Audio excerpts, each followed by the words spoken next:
오늘 저는 화해라는 제목으로 말씀을 나누고자 합니다. 인간은 아담의 반역으로 말미암아 우리를 지으신 하나님과 원수가 되어 세상에 태어납니다. 그물은 하나님 앞에 나가려고 하면은 반드시 짐승을 잡아 피를 제단에 뿌려야 일시적으로 죄악이 덮어지고 하나님을 만날 수 있습니다. 죄의 값은 사망이니까 사망의 죄악을 덮지 아니하고는 하나님 앞에 나갈 수 없습니다. 짐승으로서 제사를 드리는 것은 그 한 사건마다 제물을 드리는 것이기 때문에 하나님과 완전한 화목을 이룰 수 없습니다. 이스라엘 백성들은 하나님 앞에 나가기 위해서 강수와 같은 짐승의 피를 흘렸습니다. 그러나 하나님과 화목은 완전히 이루지 못하셨습니다.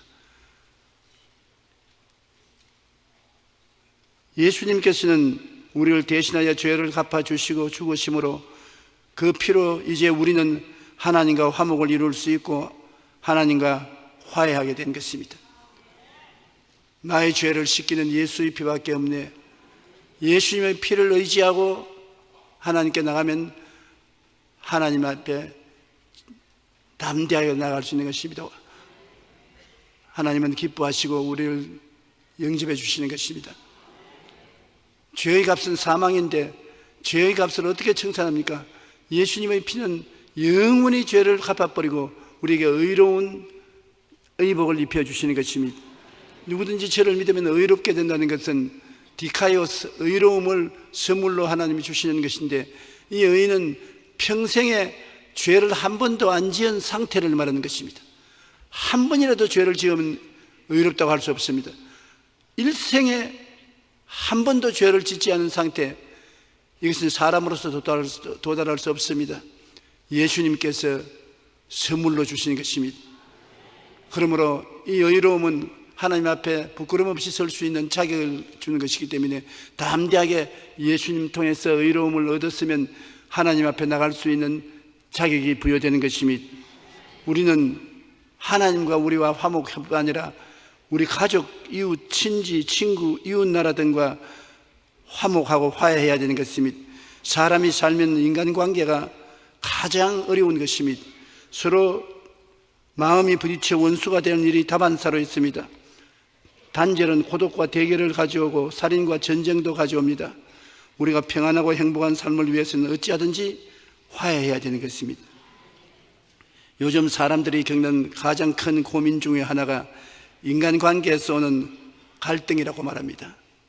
가족의 경우 통계청 자료에 의하면 현재 이혼율은 줄지만 50대 이혼율이 계속 증가하고 있습니다. 한국 청소년 상담원의 보고에 의하면 청소년들의 고민 순위 1위가 친구 관계라고 합니다. 교회 학교 교사들 역시 인간관계 때문에 가장 힘들어하며 교사하기가 고통스럽다는 것입니다. 직장에 있어서도 크리스천 직장인이 가장 큰 고민은 동료 간의 인간관계에 있다는 것입니다. 이웃도 마찬가지입니다. 최근 아파트 다세대 주택이 증가하다 보니 위층과 아래층 사이에 층간 소음으로 인한 갈등이 심합니다.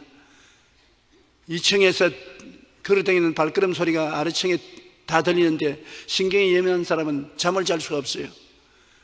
그래서 지난해 환경관리공단에 접수된 전국 피해 신고가 약 7,000건이나 되는데 특히 서울의 경우는 공동주택이 전체의 84%를 차지하며 신고 건수도 전국에서 가장 많습니다. 층간소음 문제로 어제 오늘이 아닌 알력이 생기지 그 알력으로 말미암아 죽이고 살인까지 일어나고 있습니다. 전문가들은 이처럼 갈등이 점점 심해지는 것은 바로 이웃과의 단절인 것입니다. 그래서 한 아파트에서 이웃과 인사하기 캠페인을 진행해서 강제로 인사를 했더니만 화해하려고 한 노력이 효과를 발생해서 법률은 필요 없이 이제는 다투는 식구들이 없었다고 말했었습니다. 그러므로 우리가 행복한 삶을 살기 위해서는 어찌하든지 서로 간의 갈등을 해결하고 화해하려는 노력이 필요합니다. 우리 어릴 때는 한 동리에 부엌의 숟가락수까지 다 알았었습니다. 전부 김씨, 박씨, 소씨, 조씨 다 이렇게 찾아다니면서 같이 저녁도 먹고 이야기도 나누고 서로 방문도 하고, 그래서 이웃이 서로 화목하게 지내는데 요 사이는 단절이 되어 있습니다. 우리 이웃에 어떻게 사는지 모릅니다. 숟가락 몇 개 있는 건 그건 물론 모르죠. 그러니까 조그만 일만 생기면 법적으로 나가고 완력으로 나오고 투쟁으로 나가는 것입니다. 예수님께서 이 땅에 오셔서 십자가에 몸짓고 피 흘린 것은 가장 중대한 것이 하나님과 우리의 단절을 해결하기 위한 것입니다. 아담과 하와가 하나님께 범죄하고 난 다음 에덴에서 쫓겨났습니다. 단절입니다. 하나님과의 만남을 가질 수가 없습니다. 하나님과 대화를 하면 우리가 변화를 받을 수 있는데 대화가 안 됩니다. 이 단절을 화해로 만들기 위해서 예수님이 십자가를 걸어진 것입니다. 죄의 담을 헐기 위해서 대가를 지불하시는 것입니다. 오늘 제가 여러분과 나누고자 하는 하나님 말씀은 아브라함, 이삭, 야곱 이 가족들의 단절과 화해에 대한 것을 알아보고자 하는 것입니다. 이삭은 리브가를 통해서 아들을 낳았는데 쌍둥이를 낳았었습니다. 에스와 야곱이라는 쌍둥이를 낳았는데 이 쌍둥이가 자라면서 대단히 서로 경쟁하고 갈등이 심하고 싸움이 있고 야단입니다. 더구나 이스라엘 나라에서는 장자가 되면은 온 가문에 하나님이 내리는 축복을 받을 수 있습니다. 모든 것이 장자 중심으로 돌아가는 것입니다. 일단 아버지로부터 장자가 축복을 받으면 하나님께서 그 축복대로 이루어 주시는 것입니다. 그런데 에스와 야곱은 성격이 또 달랐어요. 태어날 때부터 야곱은 욕심쟁이고 꾀가 많고 여러 가지 재주가 있어서 어머니를 많이 도와주었었습니다. 그러나 에스는 사나이답게 생겼었습니다. 물질에 별로 관심이 없고 사냥하기를 좋아하고 아버지와 가까웠었습니다. 그래서 집에 오면은 아버지하고 에스하고 늘 있고 야곱은 어머니하고 늘 있었습니다. 요 사이도 딸이 있는 집안에는 아버지가 좋아하고 딸보다 더 엄마를 잘 받드는 아들도 있는 것입니다. 누구든지 부모도 자식이 잘 해주는 자식이 가까이 지나게 되고 사랑하게 되는 것입니다. 나는 가만히 생각하면 옛날에 우리 아버님, 어머님이 9 자식을 키웠는데 그때 어떻게 키웠는지 모르겠어요. 9명 중에 서로 다투어 어머니나 아버지에게 잘 보이려고 애를 쓴 적이 한두 번이 아닙니다. 지금도 저 나이가 어지간히 되었지만은 아버지, 어머니를 생각하면 아버지가 날 사랑 덜 했다, 어머니는 나를 사랑해 주셨다, 그 생각이 늘 떠오르는 것입니다. 그리고 지금도 아버지가 어떤 때는 원망스러울 때가 있고 어머니가 보고 싶을 때가 있습니다. 사람은 자기에게 가까이 해주는 사람을 좋아하는 것입니다. 에스가 야곱에 대해 가진 원하는 뿌리가 깊고 상처도 깊습니다.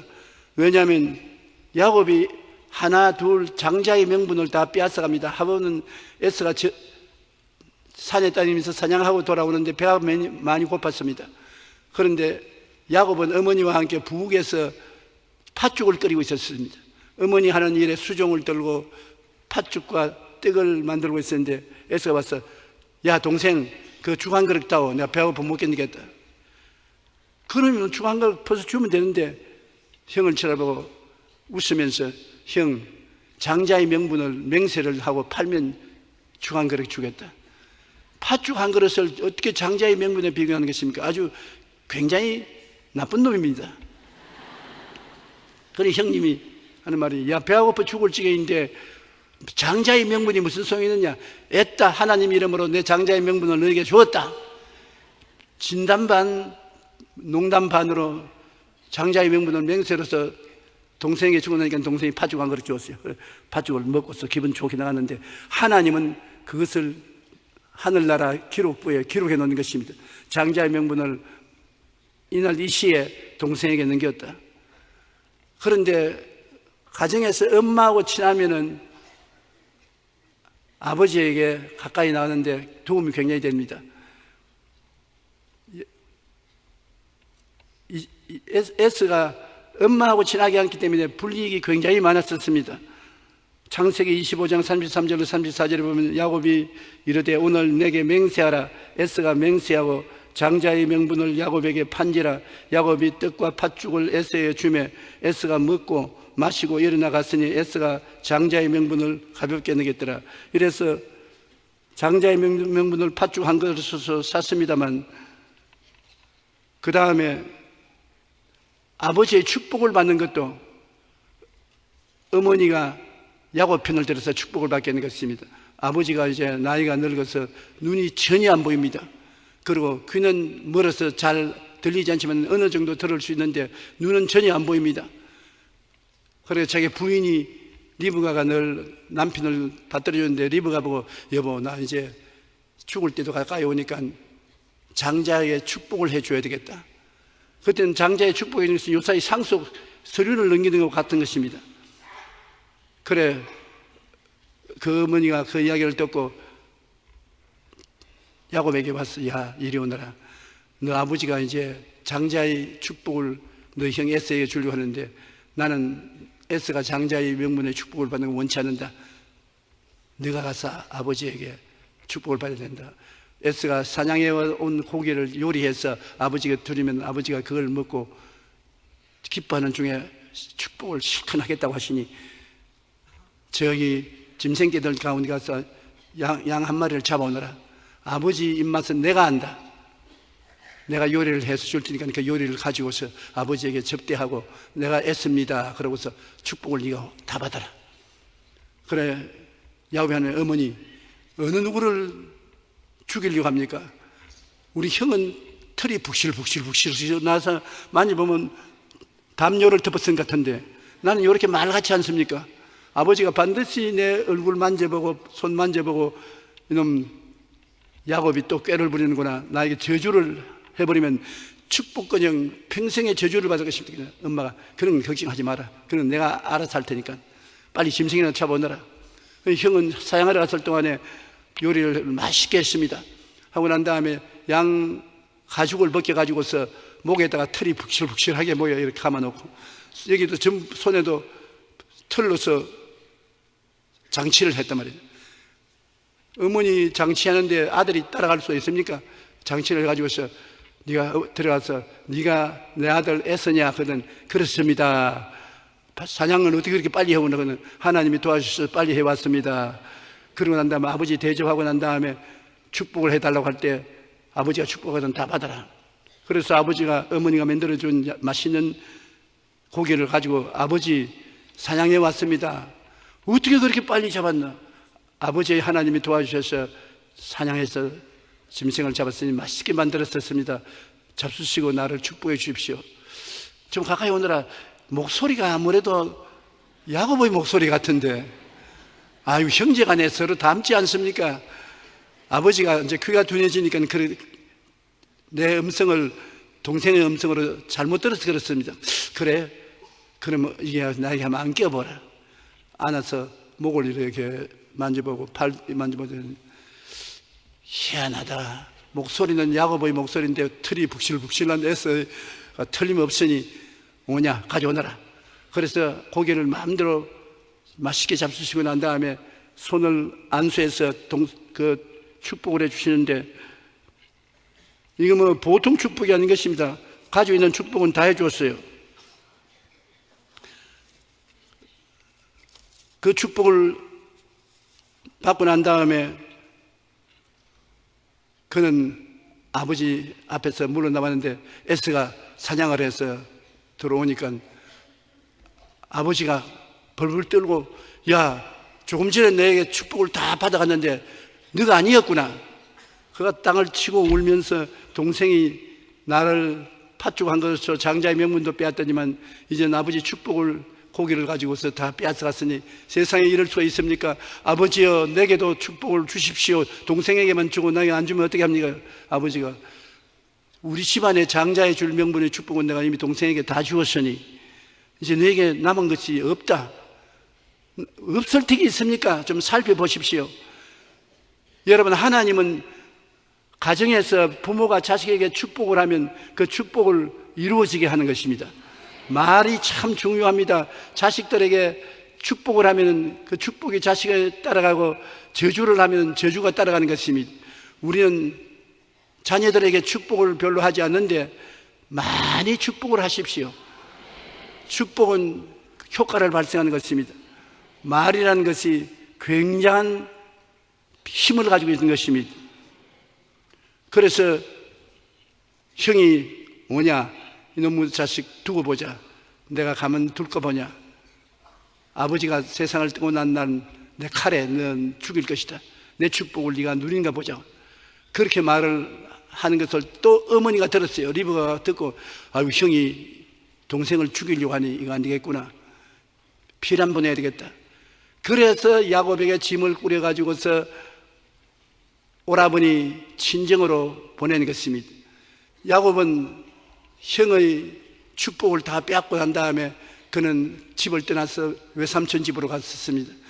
20년의 세월 동안 외삼촌 집에서 머슴살이를 했는데 그 20년 동안의 마음속에 형의 마음속에 일어났던 원한이 얼마나 깊어졌는지 말로 다 할 수 없습니다. 내 장자의 명분도 빼앗았지, 아버지 축복도 빼앗았지, 이제 아버지 어머니가 나이가 연노한데 연노한 부모를 돌봐주지 않고 버리고 20년이나 떠나갔지. 20년 동안 외삼촌 집에 있으면서 안부 하나 안 전해주었지. 그래서 에스는 야곱이 오면 야곱을 단칼에 목을 베려고 작정했었습니다. 그래서 400인의 군대를 키웠었습니다.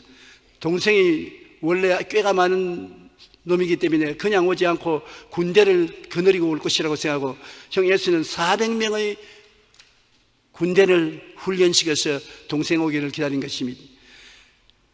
20년이 지나고 난 다음에 야곱은 외삼촌 집에서 이제는 같이 동거할 수 없게 되었던 것입니다.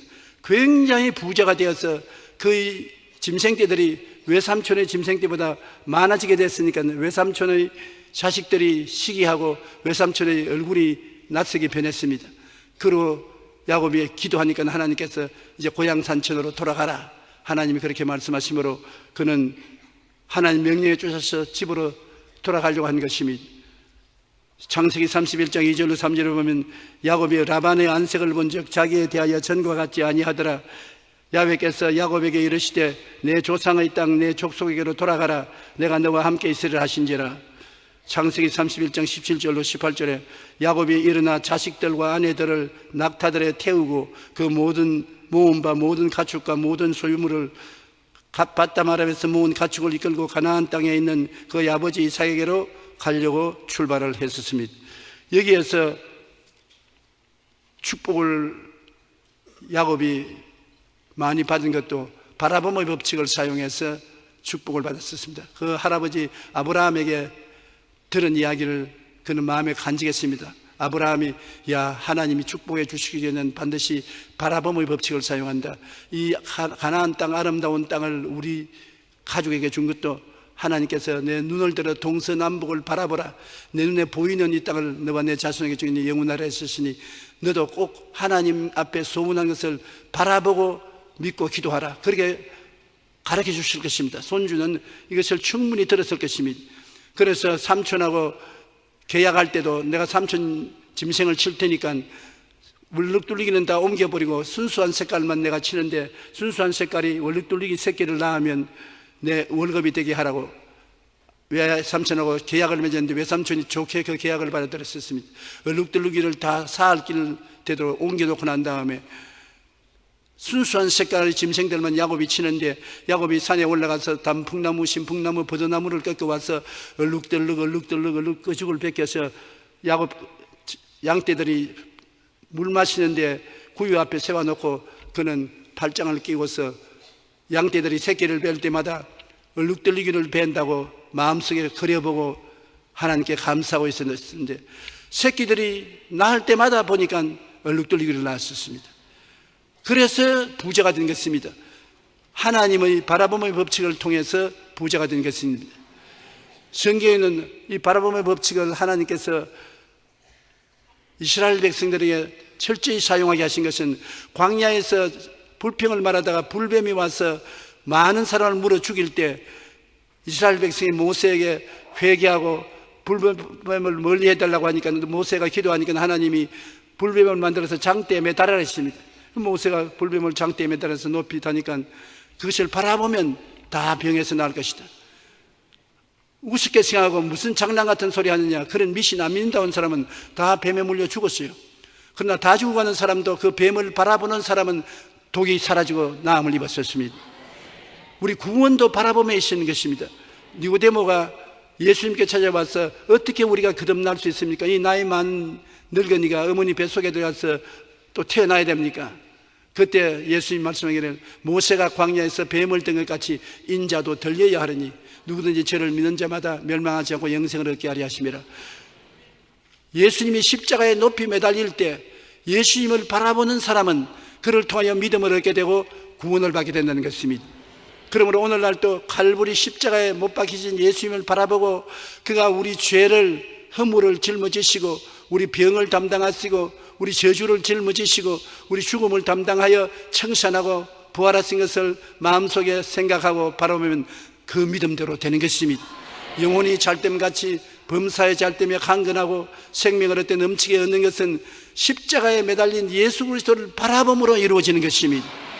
여러분, 하나님이 주신 축복은 마음속으로 생각하고 소문하고 바라보고 믿고 시인하면 열매를 맺고 기적이 일어나게 되는 것입니다.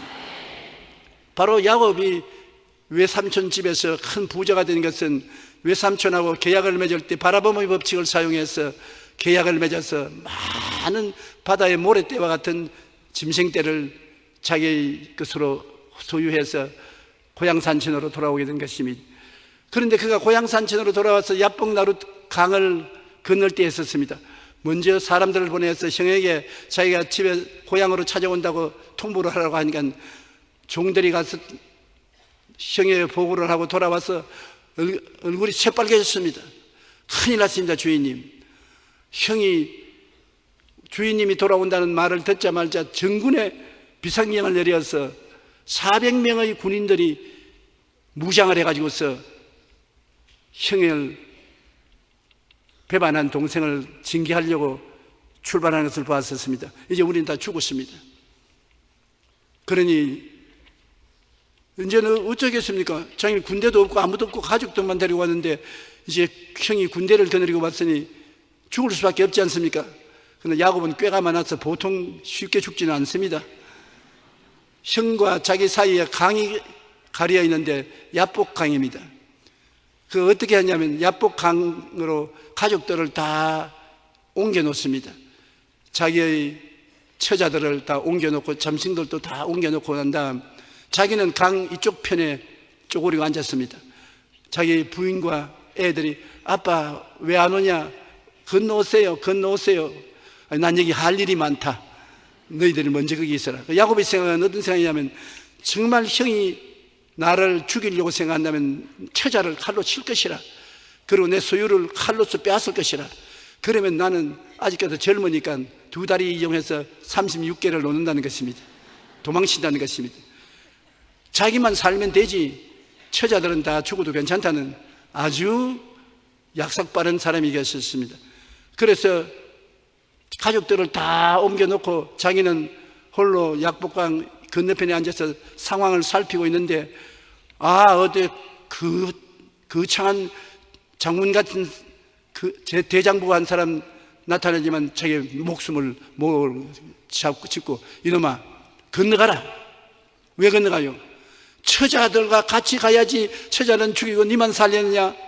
너를 믿고 따라온 저 목동들도 살려야지. 니만 살겠냐? 물러가라. 그들을 따라가라. 그 야곱은 죽어도 안 갑니다. 내가 살아야지 뭐 내가 왜 저들하고 같이 죽어요? 참 몰인정한 사람입니다. 그런 사람을 남편으로 섬기면 그 부인들은 참 불쌍한 사람입니다. 죽으면 같이 죽어야지. 자기만 살고 가족들은 다 죽어도 좋다고 하면 안 되지요. 창세기 32장 6절에 보면 사자들이 야곱에게 돌아와 이르되 우리가 주인의 형 에서에게서 이른즉 그가 400명을 거느리고 주인을 만나려 오되이다. 형은 20년의 원한이 마음속에 상처를 입혔는데 그 원한을 풀 기회가 왔습니다. 천사가 요구하는 요구가 야곱에게는 너무나 가당치 않습니다. 책임 있는 인간으로 가족들을 책임지라고 했는데 그럼 책임 안 지겠다고 말해요. 그리고 형에게 회개를 해라. 네가 잘못했지 않느냐? 그래 잘못했다고 회개를 하면 형이 용서해 줄 줄 모르니까 회개하라. 내가 왜 회개해요? 나는 잘못한 것 없습니다. 팥죽도 지가 먹고 장작 먹으면 지 손으로 내가 주었죠. 내가 잘못한 건 무엇입니까? 나는 회개할 것 없습니다. 그러나 형께 항복해라. 항복해야 살지 항복 안 하면 못 산다. 아니 내가 항복할 이유가 없습니다. 난 내대로 삽니다. 책임을 주님께 맡겨라. 주님께 의지하면 주님이 맡아줄 터이니 주님께 맡겨라. 그러니까 이런 것을 가지고 어떻게 주님께 맡깁니까? 내가 문제를 해결하기 위해서 내가 싸우겠습니다. 그러니까 밤새도록 천사가 가라 하고 야곱은 안 가겠다 하고 그래서 실험을 하는 것입니다. 여러분 우리는 오늘날 하나님의 뜻을 받들리지 않으려고 할 때 실험을 하는 것이 아니라 기도할 때 고집을 부르고 기도하겠지만 야곱은 실제 하나님의 사자와 실험을 했습니다. 이제 해가 떠오를 때가 되어서 결판이 벌어질 시간이 가까이 왔는데 야곱이 이 천사를 잡고서 안 놓아주는 것입니다. 당신이 하나님의 사자로서 왔으면 나에게 축복을 해줄 일이지 그냥은 못 간다. 아니, 내가 제시한 조건을 네가 받아들여야 내가 보내주지 조건을 왜 안 받아주지 않으니까 나는 내 중심으로 살겠으니 나를 축복해 달라고. 그러니까 에라 이놈아 어디 맞아봐라고 손을 들어서 환두뼈를 탁 치니까 우지끈하더니만 그만 허리를 다쳐서 쩔름발이가 됐었습니다. 일어나 보니 자빠지고 일어나 보니 자빠집니다. 아이고 나는 그러면 이제 어떻게 됐습니까? 이젠 달아나지도 못하겠으니까 네 이름이 뭐냐? 야곱입니다. 사기꾼입니다. 그러면 이제 이스라엘이라고 이름을 바꿔서 불러라. 이스라엘이라는 하나님과 실험에서 이긴 자라는 것입니다. 여러분 하나님과 실험에서는 지면 이기고 이기면 집니다. 하나님께 지면 하나님은 축복을 해주시니까 이긴 자가 되고 하나님을 불순종해서 사람이 이기면 하나님이 축복 안 해주기 때문에 지게 되는 것입니다. 이름을 바꾸는 것은 성경에 운명을 바꿀 때 준 한 전통인 것입니다. 여러분 아브라함도 아브라함에서 많은 민족의 조상인 아브라함, 사레도 사레에서 사라로 많은 여주인으로 이름을 바꾸고 난 다음에 하나님이 축복을 해 주셨습니다. 우리가 이름은 쉽게 의미 없이 짓는다고 생각하지만 이름은 평소에 많이 부르고 늘 적지 않습니까? 그러므로 입술의 고백이 이름을 통해서 나타나므로 이름 잘 지어야 되는 것입니다. 최개똥. 세상에 이름을 개똥으로 지어가지고서 늘 개똥합니다. 그러면 개똥 같은 인생이 되고 말아요. 전번에 일본에 화산이 터져서 큰 불행이 다가왔을 때 우리 한국 사람이 일본에 많이 도우러 건너갔었습니다. 그 중에 출입국 가기 위해서 한국으로 돌려보낸 사람이 있는데 박벼락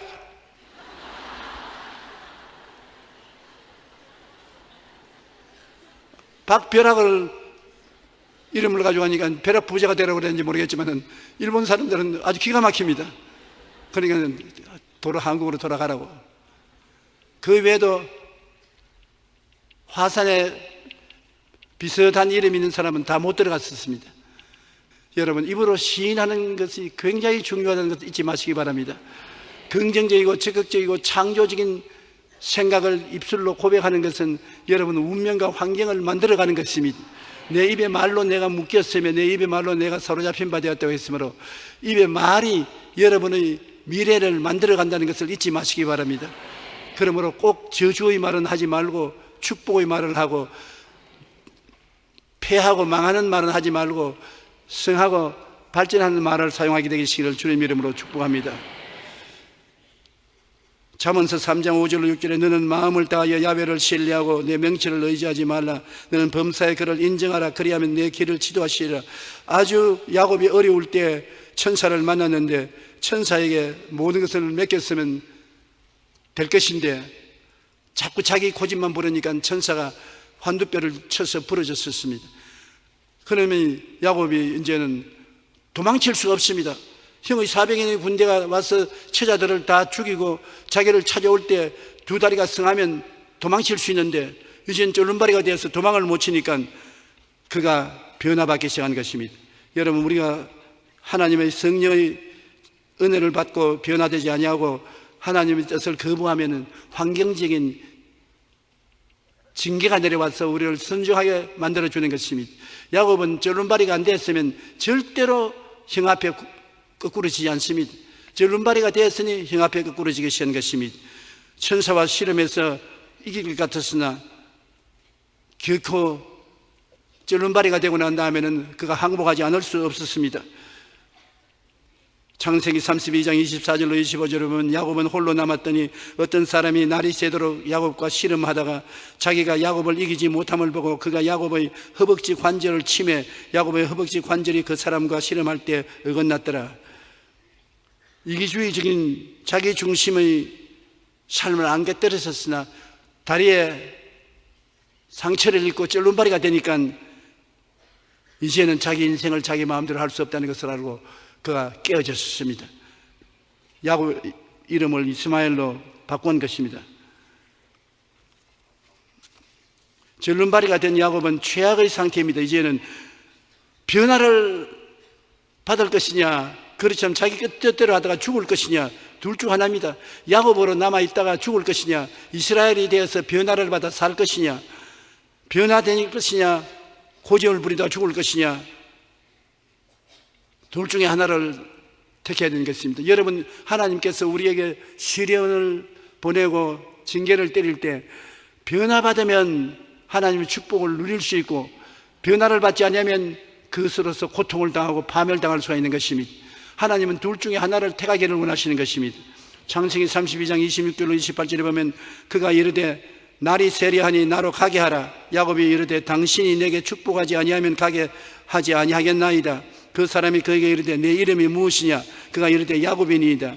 그가 이르되 내 이름을 다시는 야곱이라 부를 것이 아니요 이스라엘이라 부를 것이니 이는 내가 하나님과 및 사람들과 겨누어 이겼음이라. 하나님 앞에 지는 것이 이기는 것이 되는 것입니다. 창세기 32장 29절로 32절에 보면 야곱이 청하여 이르되 당신의 이름을 알려주소서. 그 사람이 이르되 어찌하여 내 이름을 묻느냐고 거기서 야곱에게 축복한지라. 그러므로 야곱이 그곳 이름을 브니엘이라 하였으니 그가 이르기를 내가 하나님과 대면하여 보았으나 내 생명이 보존되었다 함이라. 그가 브니엘을 지날 때 해가 돋았고 그의 허벅다리로 말미암아 절었더라. 야곱이 쫄른바리가 된 그 인생에 큰 변화가 다가왔는데 그 쫄른바리를 통해서 주인의식이 달라진 것입니다. 전에까지는 내가 내 주인이다. 주인이니까 내 마음대로 한다. 그러나 쫄른바리가 되고 난 다음에 이제는 나의 주인은 하나님이시다. 하나님이 나의 주인으로 하나님 시킨 대로 한다. 거대한 변화가 다가온 것입니다. 우리도 여러분, 우리가 살아갈 동안에 내가 주인이면 모든 책임을 내가 걸머져야 되는 것입니다. 내가 나의 인생의 주인이면 내 짐을 내가 걸머져야 되고 내 문제를 내가 해결해야 되고 내가 갈 길을 스스로 정해야 되는데 하나님이 나의 주인이 되시면 모든 짐은 하나님이 맡아주시옵시고 모든 문제는 하나님이 책임져 주시고 모든 길은 하나님이 열어주시는 것입니다. 그러므로 우리가 예수를 믿을 때 주님을 우리 주인으로 삼느냐 내가 내 주인으로 삼느냐 마음의 결정을 해야 되는 것입니다. 예수님은 수고하고 무거운 짐진 자들은 다 내게로 오라 내가 너희를 쉬게 하리라. 우리가 주님께 내어 맡기면 주님이 책임을 지고 우리를 쉬게 만들어주는 것입니다. 그러므로 십자가에 못 박혀 몸짓고 피 흘리는 것은 예수님이 자신의 죄 때문에 그런 것 아닙니다. 자신에게 의지하고 돌아오는 사람들을 대신해서 십자가에 못 박혀 고난당한 것입니다.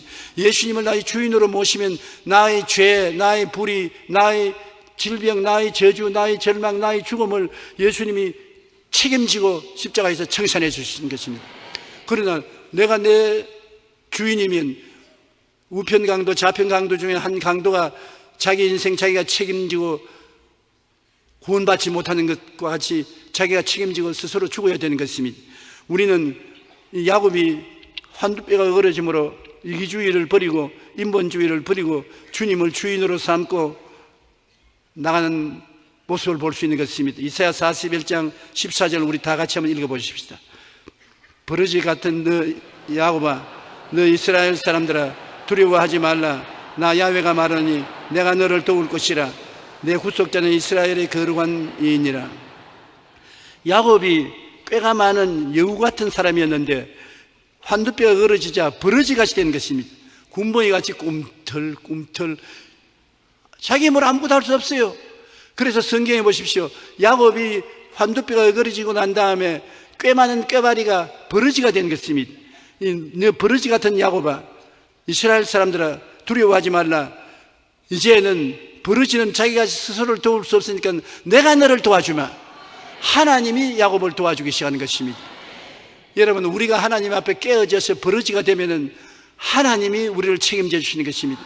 살아서 팔딱팔딱 뛰고 하나님께 저항하고 고집을 부리면 자기가 자기 운명 책임져야 되기 때문에 온갖 시련과 고난을 다 덮어서 망하게 되는 것입니다. 우리는 하나님 앞에서 버러지가 되면 하나님이 우리 대신해서 짐을 짊어져 주시고 문제를 해결하시고 삼아 주시는 것입니다. 이사야 55장 7절에 악인은 그의 길을, 불의한 자는 그의 생각을 버리고 야훼께로 돌아오라. 그리하면 그가 긍휼히 여기시리라. 우리 하나님께로 돌아오라. 그가 너그럽게 용서하시리라.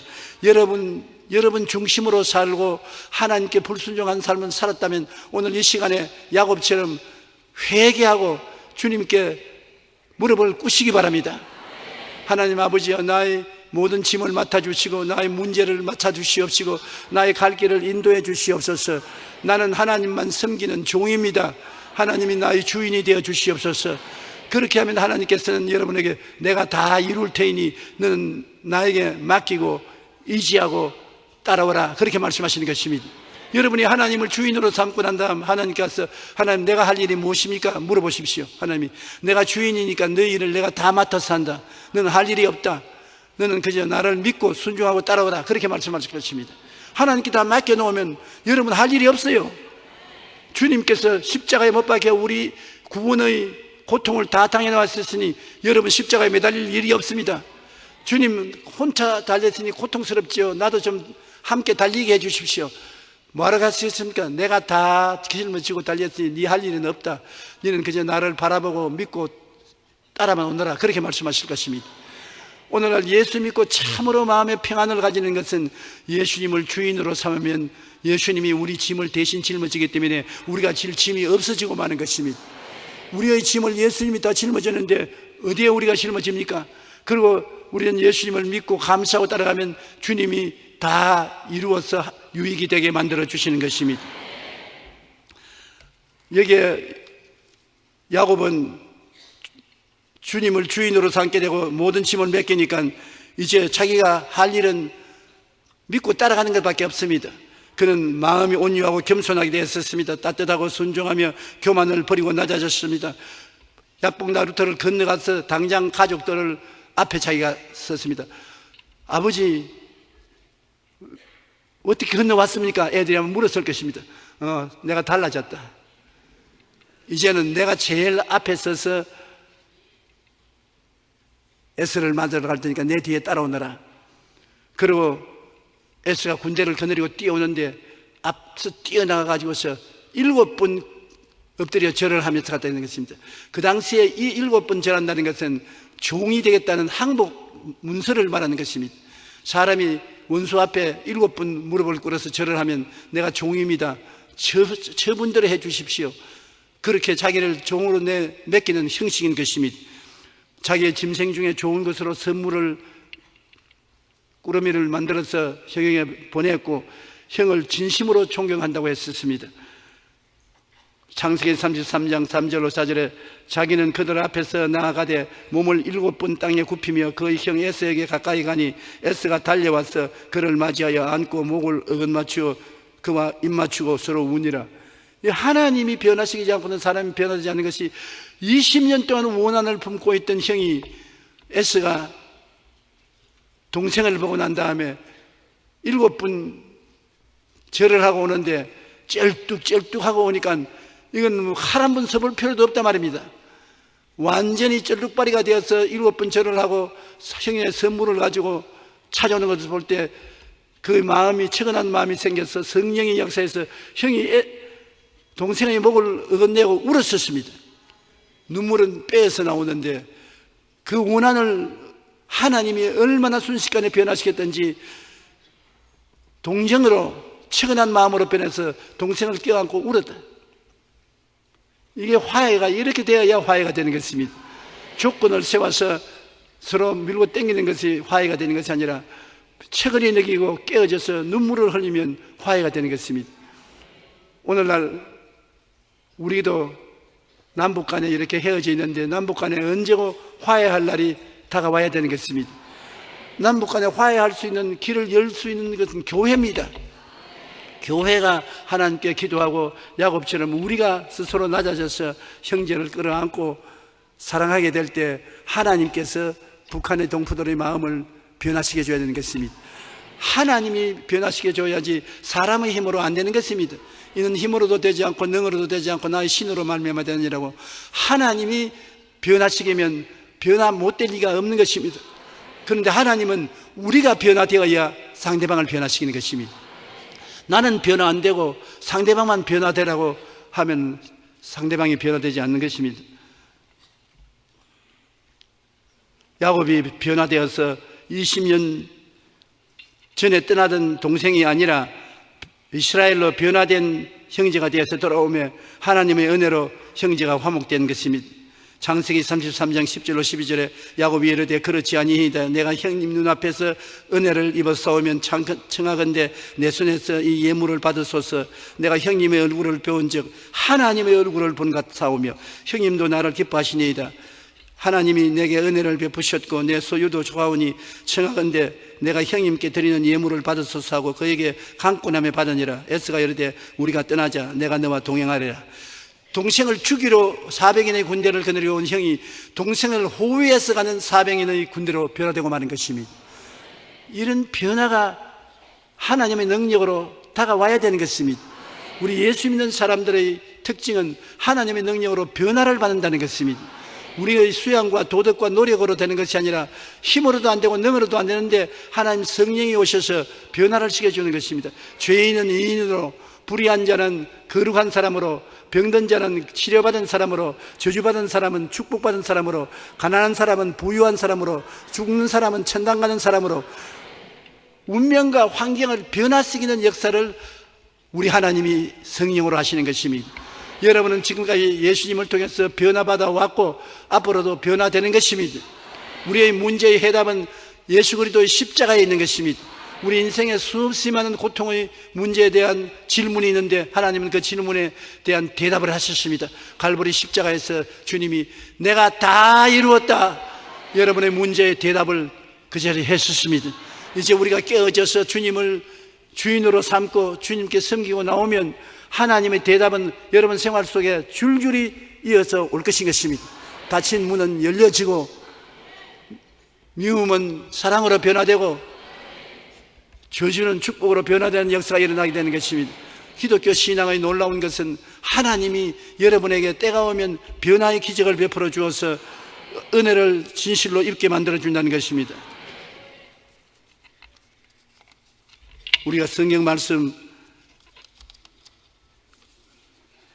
고린도후서 5장 18절로 21절에 보면 하나님께서 그리스도를 통해서 우리를 하나님과 화목하게 해주신 장면에 나옵니다. 고린도후서 5장 18절로 21절에 모든 것이 하나님께로 났으며 그가 그리스도로 말미암아 우리를 자기와 화목하게 하시고 또 우리에게 화목케 하는 직분을 주셨으니 곧 하나님께서 그리스도 안에 계시사 세상을 자기와 화목하게 하시며 그들의 죄를 그들에게 돌리지 아니하시고 화목케 하는 말씀을 우리에게 부탁하였느니라. 그러므로 우리가 그리스도를 대신하여 사신이 되어 하나님이 우리를 통하여 너희를 권면하신 것 같이 그리스도를 대신하여 간청하노니 너희는 하나님과 화목하라.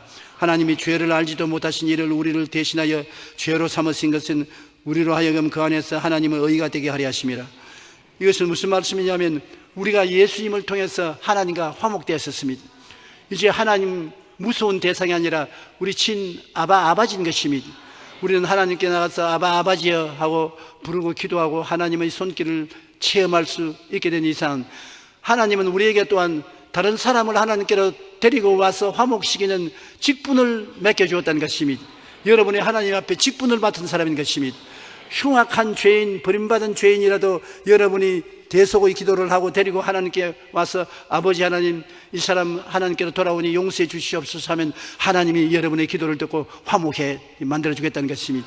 하나님께서는 죄를 알지도 못하는 예수를 우리 대신하여 죄로 삼으신 것은 여러분 예수님이 죄를 걸머지는 그 정도가 아니라 예수님 자체가 죄가 되어버리고 마는 것입니다.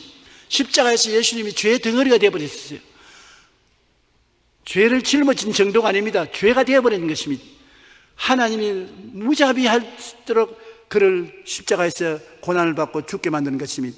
예수님이 지불한 대가가 엄청나게 큽니다. 그러므로 예수님이 용서와 화해와 의를 주시는 그 화해와 의도 엄청나게 큽니다. 오늘 여러분 이 시간에 아무 의미 없이 앉아있는 것 같지만 여러분이 아버지 이름을 부르면 아버지가 하늘에서 무슨 일을 하다도 여러분 귀를 기울인 것입니다. 여러분이 그리스도 때문에 그만큼 비중이 있는 사람들이 된 것입니다. 있어 좋고 없어 좋은 것도 아닙니다. 굉장히 비중이 있는 사람이 되었습니다. 그러므로 여러분께서 예수 이름으로 화목을 얻은 사람으로서 화목을 얻지 못한 사람을 위해서 대신 기도를 하라고 성경에 말하는 것입니다. 여러분의 기도는 하나님이 귀를 기울여 들으시고 죄인을 의인으로, 불의한 자를 의로운 사람으로 변화시키는 역사를 베풀어 주신다는 것입니다. 여러분의 기도는 효과가 있는 것입니다. 이스라엘 즉 하나님과 겨두어 이긴 자가 되어 온유하고 겸손하고 믿음으로 하나님을 의지하고 나아가는 야곱과 같이 여러분도 그런 변화를 가지고 있는 것입니다. 여러분 형의 적개심이 무너뜨린 것처럼 여러분의 기도는 수많은 사람의 가슴 속에 있는 적개심을 무너뜨리고 하나님의 은총을 받게 만들어주는 것입니다. 예수님은 오늘 이 시간에 여러분 속에 들어오셔서 여러분을 새 것으로 만들어주시는 것입니다. 믿음, 소망, 사랑, 의, 평강, 희락을 가진 새로운 사람으로 만들어주는 것입니다. 여러분 사랑이 넘치는 사람으로 만들어주시면 여러분 속에서 사랑이 넘쳐나오고 새 사람이 되어 환경을 변화시키는 것입니다. 여러분이 변화되면 환경이 변화되는 것입니다. 환경이 변화되어서 여러분이 변화되지 않습니다. 오늘날 옛날보다 얼마나 잘 삽니까? 그러나 잘 사는 환경 때문에 우리가 옛날보다 행복해졌느냐? 그렇지 않습니다. 환경은 안 바꿔지더라도 우리가 예수 믿고 바꾸어지면은 환경이 안 바꿔져도 행복을 얻을 수가 있는 것입니다. 여러분은 모두 다 거대한 변화를 마음속에 받아들였습니다. 여러분은 바꾸어지는 것입니다. 영혼이 잘 땡깁니다. 범사에 잘 됩니다. 강건하게 됩니다. 예수님 때문에 용서받은 의인이 되었습니다. 거룩하고 성령 충만한 사람이 되었습니다. 예수님 때문에 여러분은 병에서 고침받고 장수하게 되었은 것입니다. 예수님 때문에 성공합니다. 축복을 받았기 때문에 남에게 구워줄 자도 구지 않은 사람이 되는 것입니다.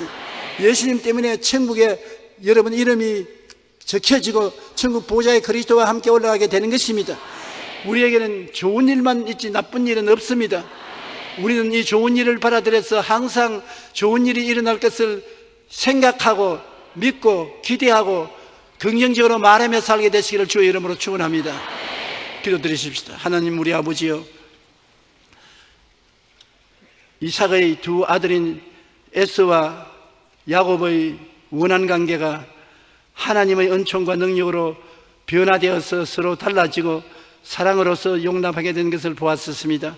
아버지 하나님이시, 우리는 예수 그리스도의 십자가 못 박힌 것을 바라보고 우리 자신이 변화되게 도와주시옵소서. 그리스도와 같은 사랑의 마음을 가지고 이웃을 용서하고 변화되도록 축복하고 기도하는 우리가 되게 도와주시옵기 간절히 기도합니다. 내 아버지는 이 세상에 스스로 잘난 사람도 없고 스스로 위대한 사람도 없습니다. 예수님이 잘났고 예수님이 위대하십니다. 예수님이 우리 속에 계시면 우리가 사방으로 우겨 삼을 당하여도 쌓이지 않습니다. 답답한 일을 당하여도 낙심하지 않고 핍박을 받아도 버림받지 않고 끄꾸러져도 망하지 않습니다. 예수 죽인 것을 항상 몸에 짊어지고 예수의 생명에 의지해서 사는 우리들 되게 도와주시옵소서. 하나님 아버지여, 지금 성령이 운행하여 주시옵소서. 지금 우리 마음속에 변화의 기적이 일어나게 도와주시옵소서. 예수님 이름으로 기도드립니다. 아멘.